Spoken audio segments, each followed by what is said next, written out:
is to Washington for the U.S.-Africa summit in mid of this month. Somali government forces have recaptured a strategic town in middle Shabelle region from Al-Shabaab militants. UNICEF has called for additional aid to save the Somali children amid severe drought in the country. Somali president says he will resume the talks with the Somaliland administration to unite the country and get a stable nation.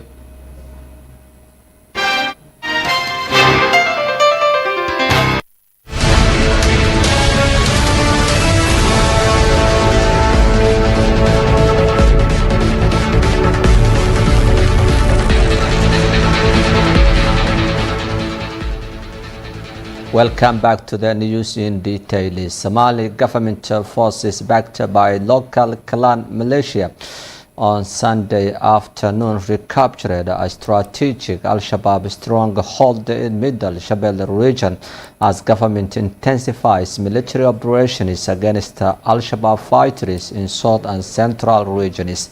According to the military sources, the town was seized without resistance from Al-Shabaab fighters who had been controlling the town for close to a decade.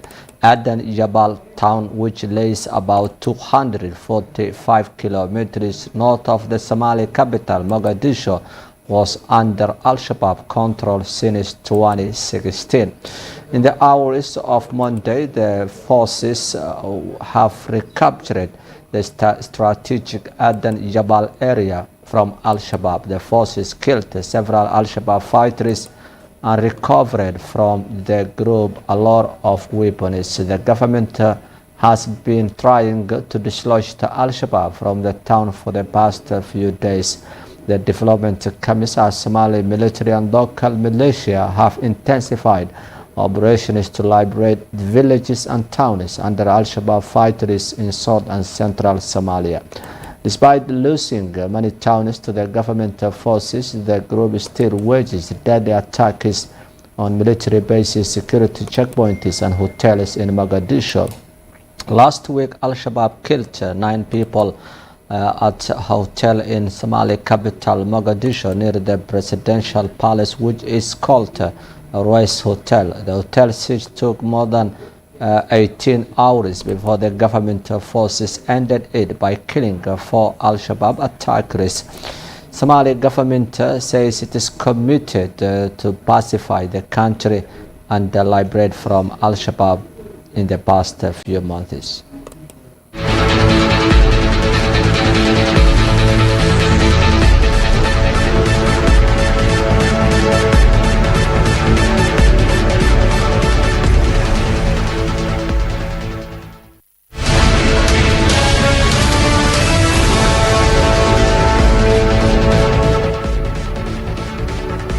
Somali President His Excellency Hassan Sheikh Mohamud has held a meeting with the Somali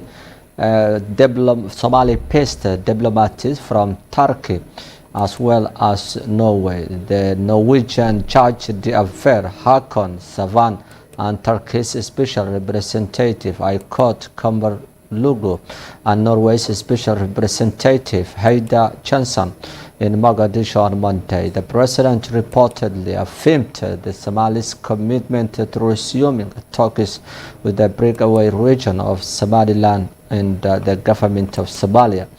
The president of the country, Hassan Sheikh Mohamud, welcomed the government of Turkey and Norway for their commitment to supporting the restoration of the Somalia and Somaliland talks. He mentioned his regional plan, Somalia at peace with itself and the world, which includes addressing the decades-long Somaliland issue. In June 2020, former Somali President Mohamed Abdullahi Farmajo and Somaliland leader Musa Bihi Abdi met in Djibouti, a meeting brokered by the Ethiopian Prime Minister Abiy Ahmed and Djiboutian President Ismail Omar Guelleh.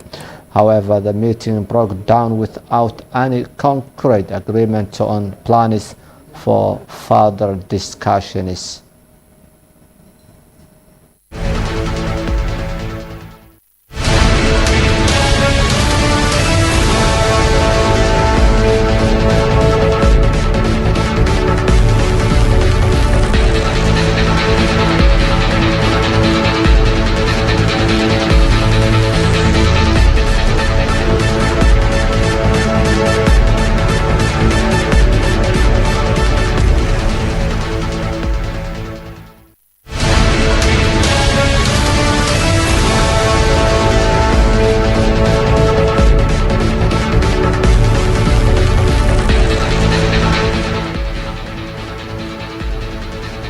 At least two Kenyan police officers have been reportedly wounded after Al-Shabaab suspects ambushed a police convoy in Hagar Dere area near the Garissa town.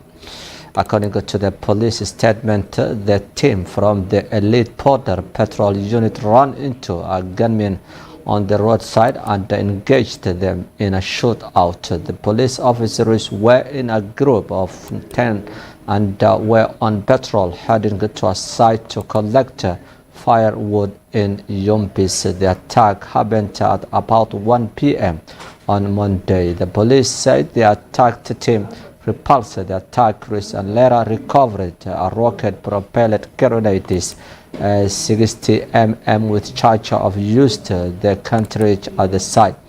The team later managed to safely donate the pump and one officer was injured in the right ankle and the other the hand. A police lorry was damaged by the bullets fired by the militants. Northeastern Police Boss Georgia said the injured officers were taken to a local hospital where they were admitted in a stable condition.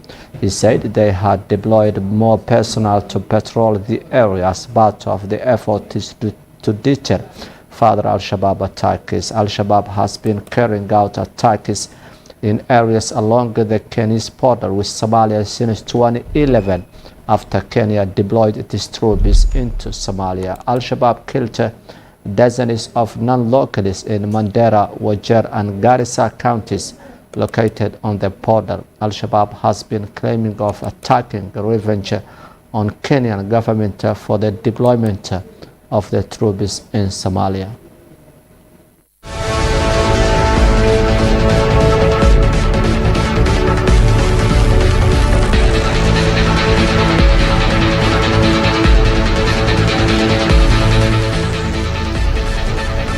That's all for our today's English News live from Mogadishu. With me, I am Omar Noor and the entire team of the program. We leave you bye for now.